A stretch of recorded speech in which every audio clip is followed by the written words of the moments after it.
Filannoo waliigalaa biyyaalessaa torbaffaa caamsa 24 gaggeeffamuuf paartileen siyaasaa falmiiwwan garaagaraa gaggeessuu irratti argamu. Bara kana yeroo jalqabaaf sagantaa afaan Oromoon waltajjii falmii paartilee siyaasaa kan qopheesse Korporeeshiniin Biroodkaastingii Itoophiyaa EBC'n bakka buutonni paartilee siyaasaa dhimmoota ijaarsa sirna dimookiraasii irratti xiyyeeffachuun ijannoo paartii isaanii ibsanii jiru. Sirna dimookiraasii yoo jennu mirga walqixxummaa lammiilee kan mirkaneessu, mirgoota namoomaa fi dimookiraasii kan kabachiisuu fi kan dagaagsu, itti gaafatamummaa iftoominaa fi qaamolee mootummaan uummataaf itti gaafatamaa akka kan godhu, sirna siyaasa yaada irratti hundaa'e kan ibsamu, sirna paartilee hedduminaatiin kan ibsamu, sirna to'annoo fi madaallii qaamota mootummaa sadan check and balance akka jiraatu kan godhuu fi olaantummaa seeraa fi sirna haqa bilisa ta'e akka jiraatu kan godhudha. Yaadamni da'amu yeroo hundaa mootummaan hundaa'u kamuu mootummaa eeyyantaa uummataatiin filannoo bilisa ta'e, filannoo dimookiraatawaa ta'e, haqa qabeessa ta'e, fudhatamummaa qabuun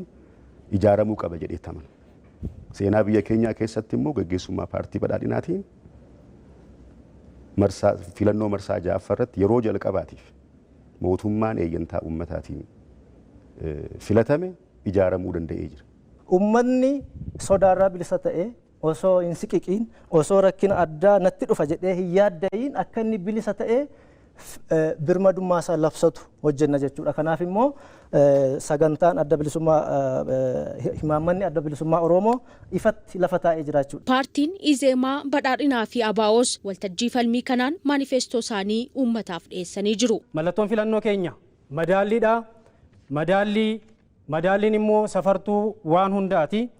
Dhugaa fi soba kan ittiin madaalamu, kan ittiin safaramu, qamadii fi marga yookiin kan biraa kan ittiin madaalamu madaalliidha waan ta'eef madaallii akka filattan uummata keenya ni labsina. Akkasumas madaallii filachuun ijaarsa sirna dimookiraasii dhugaa mirkaneeffachuu waan ta'eef uummanni keenya filannoo baranaa kanarratti madaallii akka filatu isiniin jenna. Galatooma. Hiyyummaa fi boodettafummaan furamee arguu ni barbaaddu. Kanaafuu furmaata qabatamaa kan fide badhaadhina filadhaa. Sirna waaraa fi walitti bu'iinsa hambisu ijaaruu feetu badhaadhina filadhaa. Ijaarsa biyyaa waara'ee fi Itoophiyaa waliigaltee uummatteef badhaadhina filadhaa.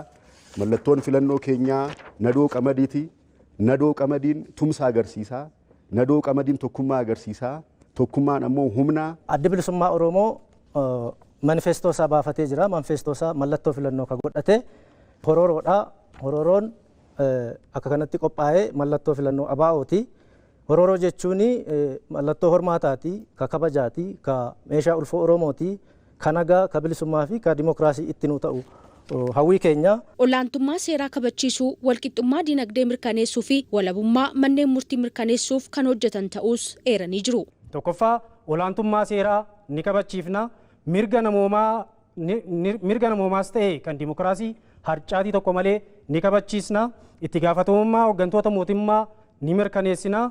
Hojii mootummaa irratti iftoominaa akka uumamu nu goona. Lammiileen seera duratti walqixa akka jiraatan akka ilaalaman ni hojjenna. Yoo filamne waan inni barbaadu mirga guutuu akka argachuu danda'u, bilisummaan akka jiraachuu danda'u, dinagdeedhaan akka of ijaaruu danda'u, afaan isaa, eenyummaa isaa akka dagaagsuu danda'u lammiilee Oromiyaaf kan hojjennudha jechuudha. Kanaaf mirgoota dhuunfaa fi mirgoonni garee akka heera mootummaatti akka inni kabajamu ni hojjenna. Itoophiyaan gama hundaan of danda'uuf karoora baafattee milkeessaa abjuun qabatte dhugoomaa badhaadhinni hundi galeessa Itoophiyaatti akka dhugoomu adeemsi bu'aadhaan madaalame eegalamee jira. Paartiin keenya akkuma duratti kaase mul'ata qaba.